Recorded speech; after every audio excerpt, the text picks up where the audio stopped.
അന്വേഷണം. ദീപക് കമ്പൈൻസ് നിർമ്മിച്ച അന്വേഷണം എന്ന ചലച്ചിത്രം 1972 ഒക്ടോബർ 6 റിലീസ് ചെയ്തു.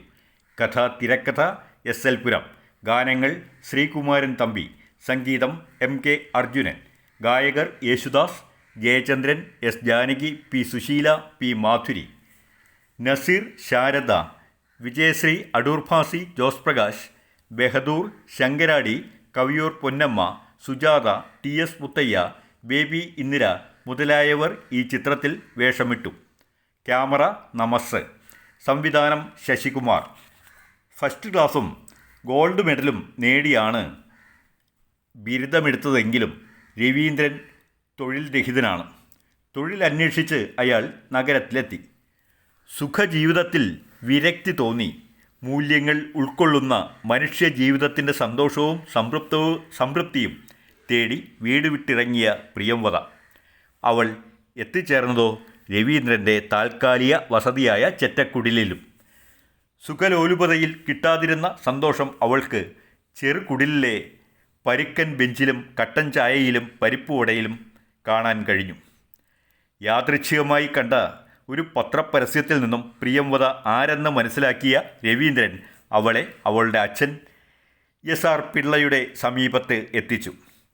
ഏകപുത്രിയുടെ തിരോധാനത്തിൽ മനം നൊന്ത് വിഷമിച്ചിരുന്ന അയാൾ സന്തോഷത്തോടെ 10,000 രൂപ രവീന്ദ്രന് പാരിതോഷികമായി നൽകിയെങ്കിലും അതയാൾ വാങ്ങിയില്ല. അയാൾ തുക വാങ്ങിയില്ലെന്ന കാര്യം അപ്പോഴൊട്ട് പ്രിയംവദ അറിഞ്ഞിരുന്നുമില്ല. അതുകൊണ്ട് തന്നെ കുറച്ച് തുക നേടാനായി തന്നെ വഞ്ചിച്ച രവീന്ദ്രനോട് അവൾക്ക് അമർഷം തോന്നി. മടക്കയാത്രയിൽ വാഹനമിടിച്ച് തലയ്ക്ക് പരിക്കേറ്റ രവീന്ദ്രൻ ആശുപത്രിയിലായി. ഓർമ്മശക്തി നഷ്ടപ്പെട്ടു. മറവി രോഗമെന്ന് ഡോക്ടർമാർ വിധി എഴുതി. പരിക്കുകൾ എല്ലാം ഭേദമായപ്പോൾ രവീന്ദ്രൻ ആശുപത്രി വിട്ടെങ്കിലും താൻ ആരാണെന്നോ തൻ്റെ ജീവചരിത്രം എന്താണെന്നോ ഓർക്കാൻ കഴിയാതെ അയാൾ അലഞ്ഞു നടക്കാൻ തുടങ്ങി.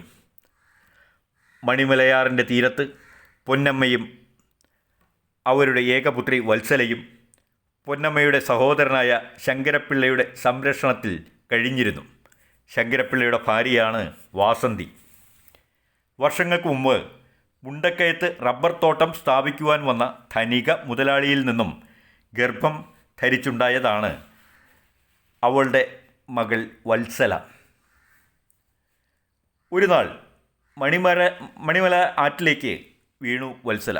അലഞ്ഞു നടന്നിരുന്ന രവീന്ദ്രൻ അവിടെ എത്തിയിരുന്നു. അയാൾ വത്സലയെ രക്ഷിച്ചു.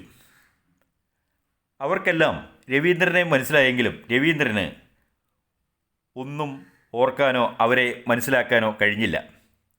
ശങ്കരപ്പിള്ള രവീന്ദ്രനെ തൻ്റെ വീട്ടിൽ പാർപ്പിച്ചു.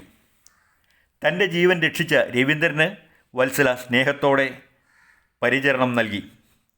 ആ പരിചരണം ഒരു പുതുജീവിതത്തിന് നാന്ദിയായി. രവീന്ദ്രൻ വത്സലയെ വിവാഹം കഴിച്ചു. അവൾക്ക് ഒരു ആൺകുട്ടി പിറന്നു. എന്നാൽ ഈ കാലം മുഴുവനും രവീന്ദ്രനെ അന്വേഷിച്ചു നടക്കുകയായിരുന്നു പ്രിയംവദ.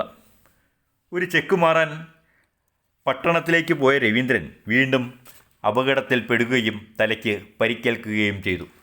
അയാൾക്കതോടെ പഴയ ഓർമ്മകൾ തിരിച്ചു കിട്ടിയെങ്കിലും ഇടക്കാല ഓർമ്മകൾ നഷ്ടപ്പെട്ടിരുന്നു.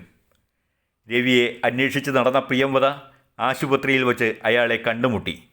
ഇതിനകം അവളുടെ അച്ഛൻ മരിച്ചുപോയി. അവളുടെ സ്വത്തിലും അവളിലും നോട്ടമിട്ടിരുന്ന അച്ഛൻ്റെ മരുമകനും എസ്റ്റേറ്റ് മാനേജറുമായ രാജശേഖരൻ്റെ സംരക്ഷണയിലായിരുന്നു അവൾ. അയാളിൽ നിന്നും രക്ഷ നേടുവാനുള്ള അവസരമായി. ആശുപത്രിയിൽ നിന്നും പ്രിയംവദ രവീന്ദ്രനെ അവളുടെ ബംഗ്ലാവിലേക്ക് കൊണ്ടുപോയി.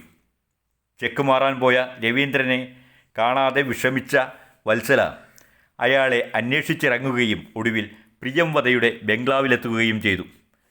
ഭാര്യ വത്സലയെയും തൻ്റെ മകനെയും അയാൾക്ക് തിരിച്ചറിയാനായില്ല. തുടർന്ന് വികാരനിർഭരമായ രംഗങ്ങളും വത്സലയുടെ ദൃഢനിശ്ചയവും മനസാന്നിധ്യവും സ്നേഹവും കൊണ്ട് ഓർമ്മ വീണ്ടെടുക്കാൻ സഹായിക്കുന്നതും മറ്റുമായ രംഗങ്ങളിലൂടെ സിനിമ നീങ്ങുന്നു.